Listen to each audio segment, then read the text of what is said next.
Olá, tudo bem? Hoje temos a honra de contar com a presença do presidente do Sistema OCB, Organização das Cooperativas do Brasil, Márcio Lopes de Freitas, uma das lideranças mais competentes e ativas dentro do agronegócio como um todo, se mantém atualizado e navega muito além do cooperativismo e esgrima até mesmo dentro da política tão polarizada nos nossos novos tempos.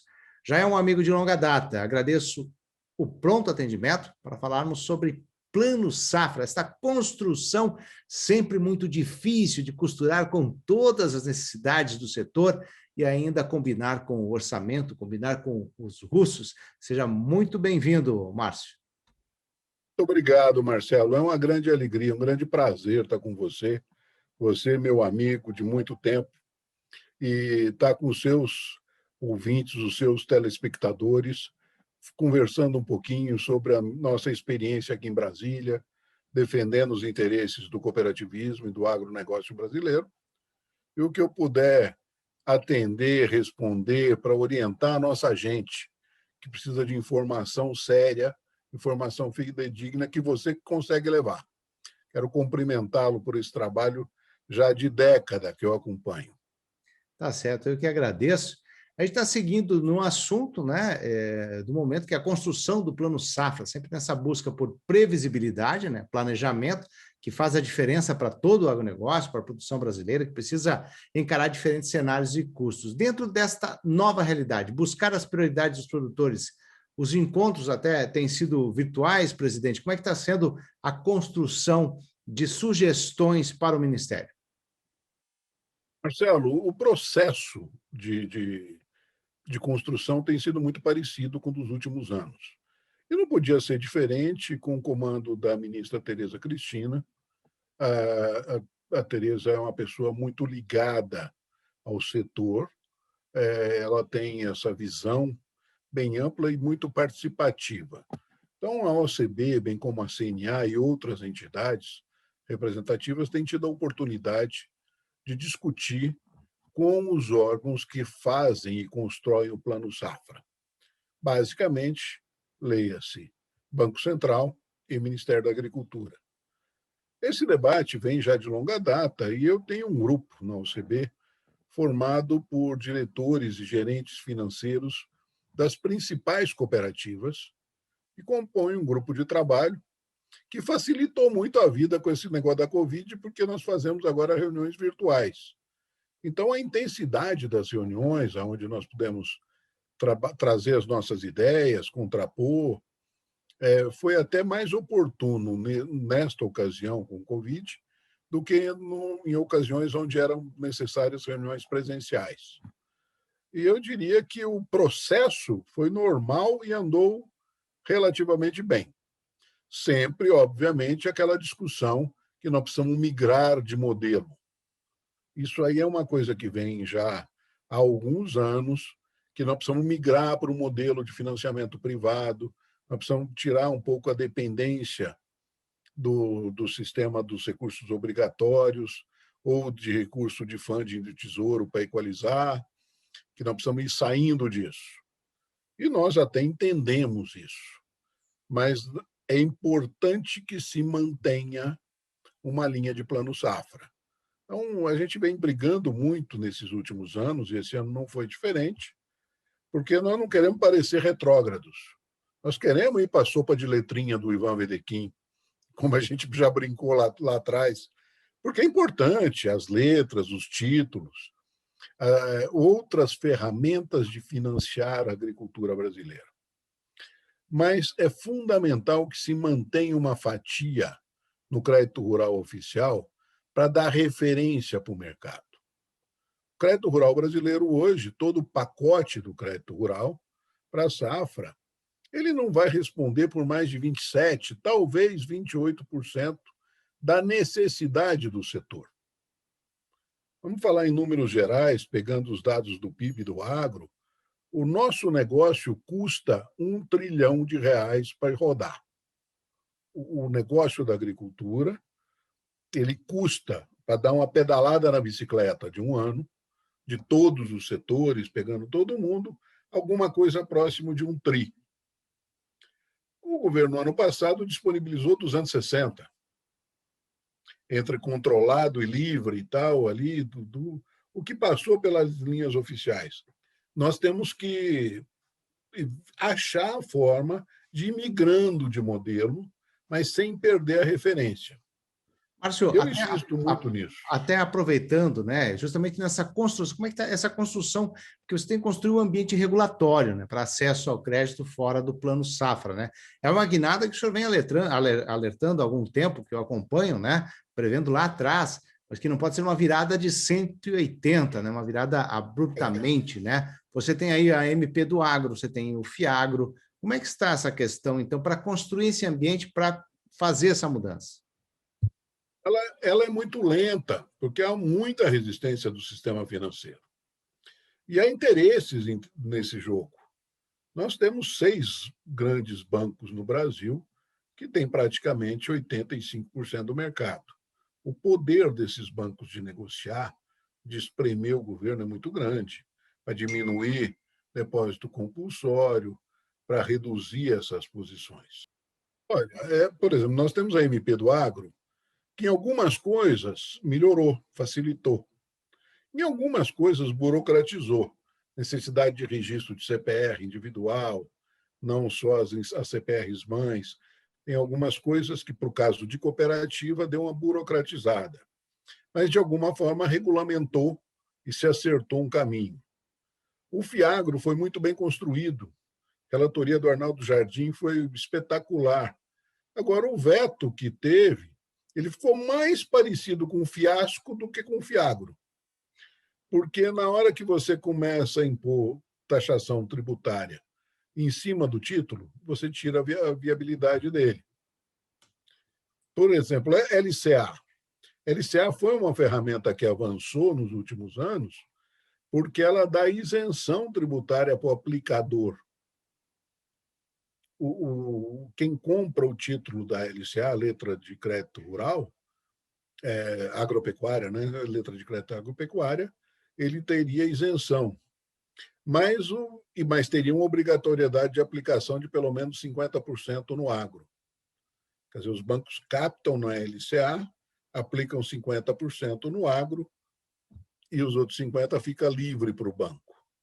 O que já é um absurdo, porque se usa o nome agro, mas se capta para a própria tesouraria do banco. Mas é um processo que funcionou, embalou, chegou a competir com as taxas de juros oficiais em determinados momentos. Nós conseguimos fazer a LCA nos mesmos patamares e até um pouquinho abaixo das taxas oficiais do crédito rural.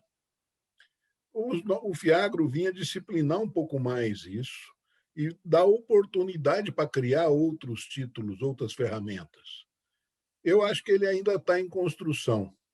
Ontem mesmo eu tive uma reunião com os deputados da FPA e dá para se corrigir algumas coisas nos vetos que foram feitos pela economia para clarear um pouco mais isso e facilitar. Ou seja, o modelo está sendo construído, Marcelo. Então, é por isso que nós não temos a segurança necessária de sair do modelo anterior e ficar sem nada. Mas o pessoal diz, não, deixa livre que o mercado se acerta, os bancos competem. Gente, não é assim. Eu nunca vi na minha história de representação aqui do cooperativismo o banco nivelar por baixo. Se tirar a referência, se tirar as balizas, o coitado do produtor, principalmente os menores produtores que têm menos acesso à informação, vão virar saco de pancada. Vão pagar taxas absurdas aí e não competitivas, vai tirar a nossa competitividade. Então, eu acho que isso tem que ser construído, está sendo construído, eu não posso negar isso. Há grupos importantes dentro do governo e fora, inclusive das cooperativas, trabalhando nisso. As nossas cooperativas de crédito hoje, que é muito importante. É isso que eu queria lhe perguntar, até, porque você tem essa revisão da regulação prudencial, né? Eu acho que é isso que chama, né? Fortalecimento das cooperativas de crédito, é possível avançar? Porque é uma saída, né? Marcelo, sem dúvida nenhuma é possível e nós estamos avançando. Hoje eu posso garantir para você que 20% do crédito rural feito no Brasil é feito por cooperativas de crédito. As cooperativas estão avançando muito nessa área e estão avançando dentro do oficial e nos recursos livres, criando operações com títulos novos, fazendo operações inovadoras. As cooperativas estão avançando, todos os sistemas, o Sicredi, o Sicob, o sistema Cressol, que é mais ligado à agricultura familiar, tem trabalhado muito nisso e estão conseguindo evoluir nesse modelo. Mas o cooperativismo de crédito, ele tem um limite para crescimento. Nós até crescemos bem, estamos crescendo, aumentando o nosso share ano a ano. Só que eu tenho um limite, que é o limite de capital, que os bancos têm muito menos limite. A cooperativa só cresce em capital quando o cooperado bota capital lá dentro. Ela não tem outra forma, ela não pode fazer um IPO, lançar título no mercado internacional, captar recursos, como os bancos podem. A cooperativa tem alguns impedimentos legais. Então, minha velocidade de crescimento patrimonial é menor do que a minha capacidade de expansão no mercado. Hoje, o que limita as cooperativas é a nossa capacidade de formar capital próprio.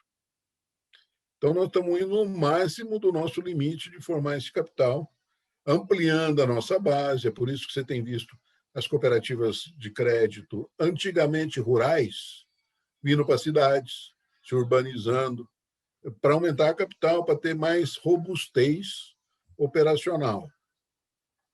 E o sistema prudencial que o Banco Central está implementando é um sistema que nos ajuda muito, porque cria uma rigidez de processos e algumas exigências que são importantes.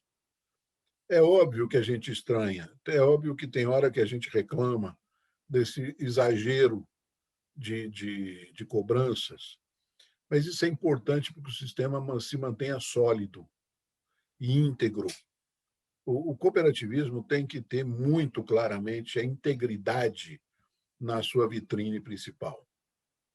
A integridade é fundamental. Então, esse modelo que o Banco Central está trabalhando e o presidente Roberto Campos é um sujeito que enxergou isso e viu no cooperativismo o contraponto do sistema financeiro puro, no sistema privado.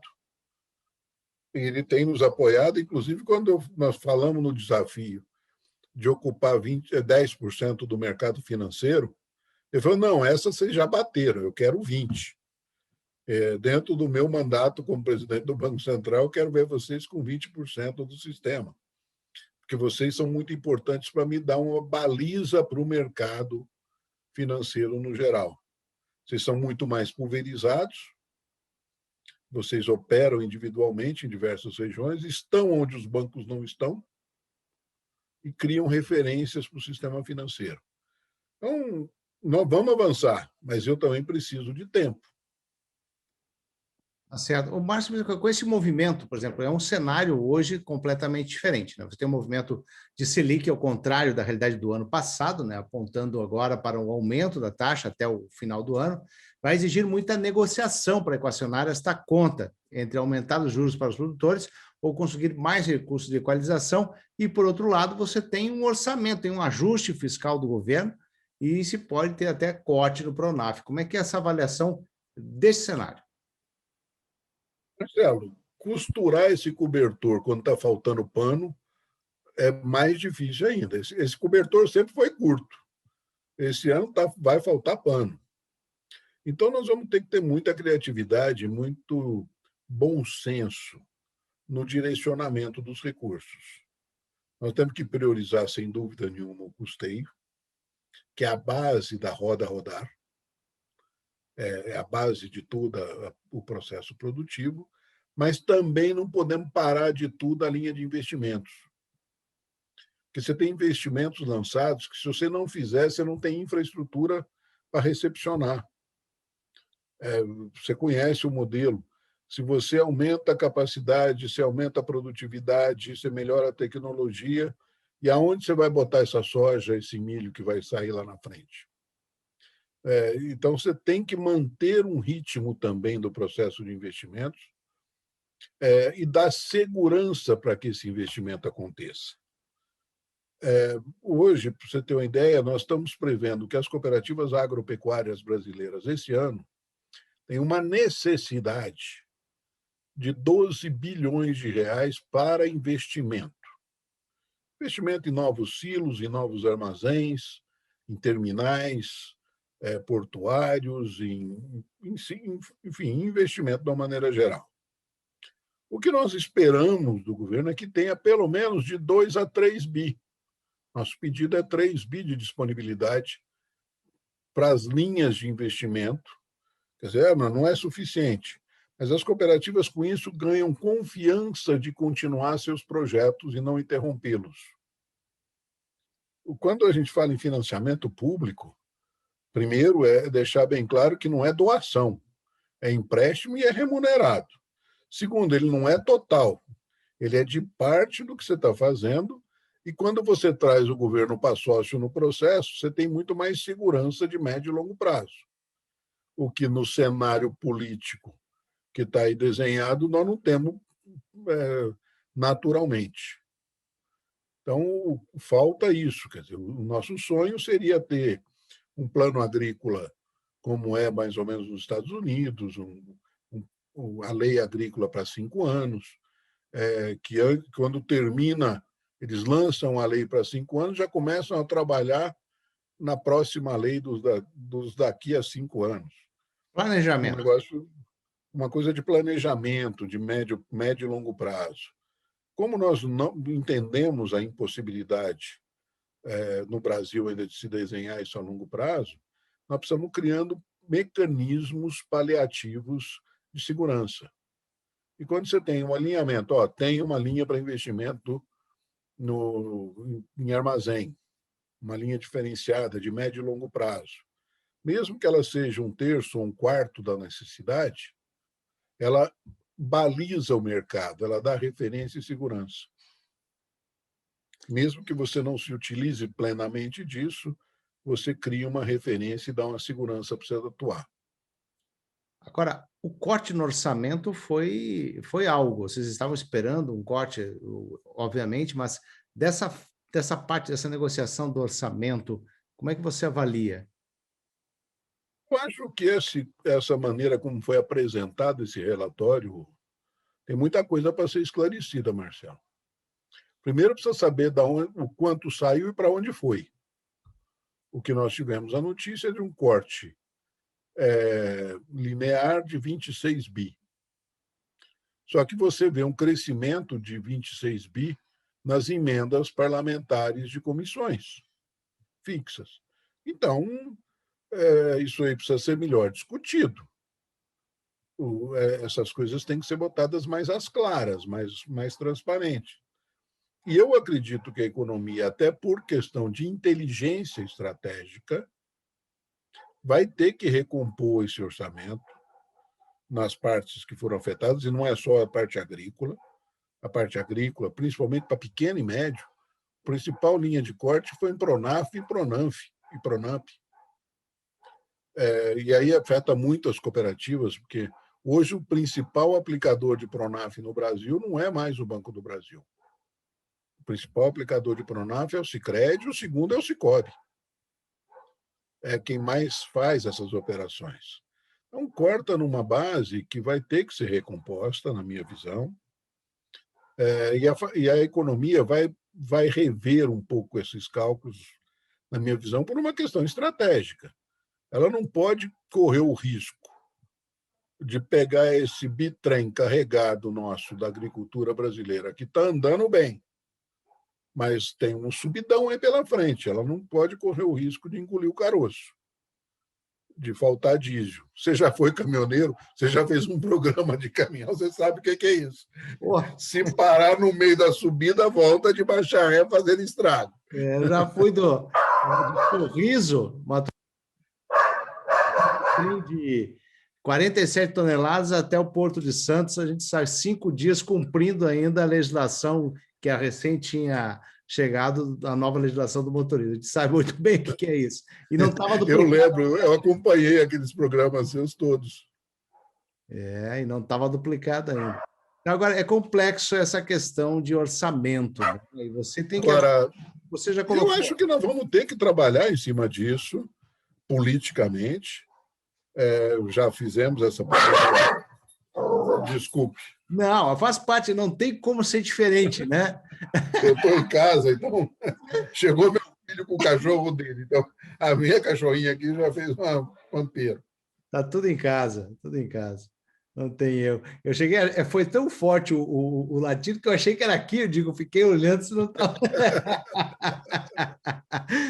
A tecnologia hoje é dessa forma. Mas, Márcio, olha só, a gente vem assim, você já citou a questão da armazenagem, a gente tem ainda um déficit de armazenagem, tem que avançar na irrigação, incorporar tecnologias, tem o programa ABC que precisa sempre avançar, pois que é o que consegue vender o mercado internacional, a questão da sustentabilidade. Desses pontos, ainda vai ter essa discussão política em relação ao orçamento, é primordial.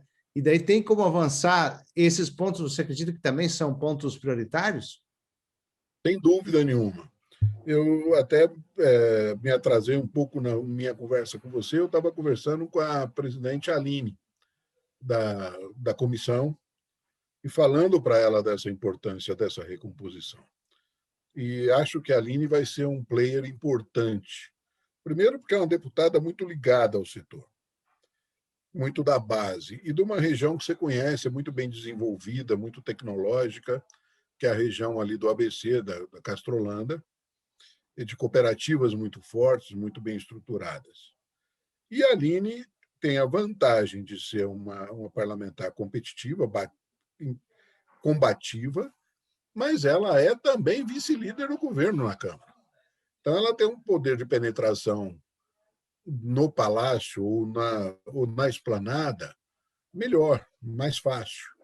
Então, ela está muito sensível a isso e ela acredita, bem como a ministra Tereza Cristina, que vai dar para recompor.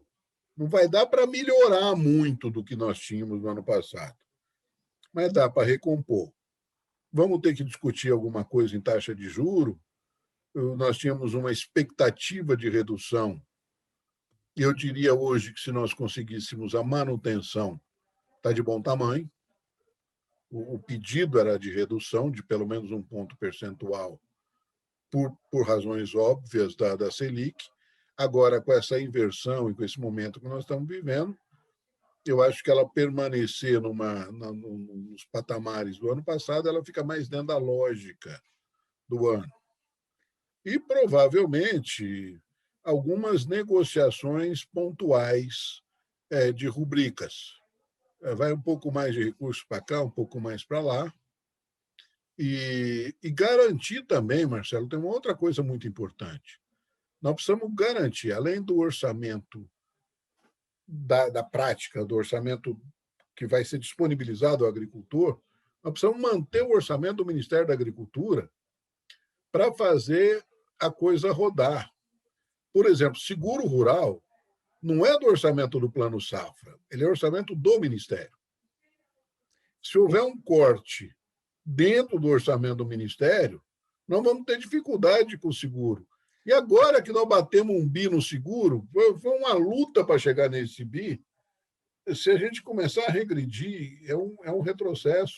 Aí inibe os títulos novos, fica tudo um pouco mais travado. Márcio, até me permite, primeiro, a Aline Sleutz, é um nome difícil de pronunciar um pouco, ela é lá do Paraná, né? E eu acho que é um bom contato. Agora, diretamente nessa questão do seguro, que a gente vem acompanhando há algum tempo, justamente o seguro compete com o cafezinho dentro do Ministério, né? Então, exatamente. Então, assim, e tem aquele estudo que foi feito que hoje a necessidade de 1,6 bi hoje, de acordo com o que se tem hoje, de PSR deveria ter isso. Quer dizer, o orçamento que era para já está em 1,3 deu uma recuada para 960 e poucos milhões, se eu não me engano, né? Agora, na sua avaliação, por exemplo, tem engrenagens que tem que tomar um certo cuidado Primeiro, porque se você estavam quase cogitando, que agora parece que voltaram atrás, Márcio, de liberar tudo de uma vez só, sendo que aí você favorece somente o Banco do Brasil, quer dizer, você não entende que a questão de você liberar a todo junto. Aí a cultura de soja vai competir com uva, vai competir com outras, então tem que ser segmentado isso. Isso está sendo entendido agora que isso é prejudicial. Como é que você faz essa avaliação dessa construção do seguro? Quer dizer, você tem que ter, não competir com o cafezinho, né? Não, perfeitamente. Isso tinha que estar separado no orçamento como uma questão obrigatória, mas ainda não se conseguiu isso. E nós precisamos envolver mais gente, porque agora é acima de 1 bi que ele começa a ficar interessante para o mercado segurador do mundo. Até então, nós éramos algumas experiências pontuais. E a coisa é tão boa, Marcelo. Eu vou citar um exemplo que dá para citar abertamente, de uma cooperativa que você conhece bem, que é a Coamo, lá em Campo Mourão. A Coamo, já há mais de 5 anos, ela faz seguro de tudo que ela fornece com os cooperados, todo o financiamento que ela oferece, ou na cooperativa agrícola ou na cooperativa de crédito. Lá eles têm um programa, eles usam subvenção pública quando há subvenção, quando não há, eles fazem também. É a cooperativa que tem a melhor curva, a curva mais equilibrada de desenvolvimento, crescimento e agregação de valor para o cooperado. Você tira esse risco, aquele fantasma da seca, o fantasma da frustração, aquele negócio de negociar dívida, que era uma loucura, que nós não queremos ver nunca mais, que lá de securitização, PESA, Recope, daquela época que nós nos conhecemos lá atrás. Então, esse Fala, o fantasma... Recobre que você tinha, o Banco do Brasil, a pessoa mais procurada era quem conseguia fazer essa recuperação das cooperativas, né? Exatamente. Foi uma loucura, foi uma fase terrível. Mas, então, nós conseguimos já superar isso, não pode retroagir. E a visão do Banco Central é muito clara também nesse sentido. Da ministra Tereza, eu não tenho dúvida. Agora é argumentar e arrumar outras fontes. E fontes nós temos que arrumar, inclusive, nas nossas exportações. Tem que abrir novos mercados, o Brasil tem potencial. Nós estamos começando, estamos virando um pouco a curva, além da gente ter competitividade nas commodities, nós estamos melhorando nossa competitividade a cada dia nas carnes. Escreve o que eu vou falar para você. Em leite, nós vamos ser a Nova Zelândia daqui a uns dias. Nossos produtores de leite, com a maneira como está melhorando a tecnologia, com os patamares de preços globais, o Brasil volta a ser um potencial exportador de leite. Em pouco tempo, nós podemos estar exportando de novo, como exportamos há 10 anos atrás. Então, nós não temos que ter muito medo desse leitinho que está entrando da Argentina, do Uruguai, não, porque nós vamos ter que exportar leite brasileiro e vai ter mercado e competitivo. Então, nós temos que trabalhar nesse sentido, e acho que o ministro da Economia e a equipe dele tem essa visão de médio e longo prazo, de estratégia. Agora, mexer com orçamento não é brincadeira. E mexer no orçamento agora que vai afetar diretamente o processo político. A história do centrão, dos equilíbrios de forças para poder passar as reformas principais. Então, não é um jogo para criança, não. Ele está apartando os homens dos meninos, mas não... O Brasil nunca foi para amador e agora é muito menos, né? Não é fácil. Né, Márcio? É verdade, é verdade.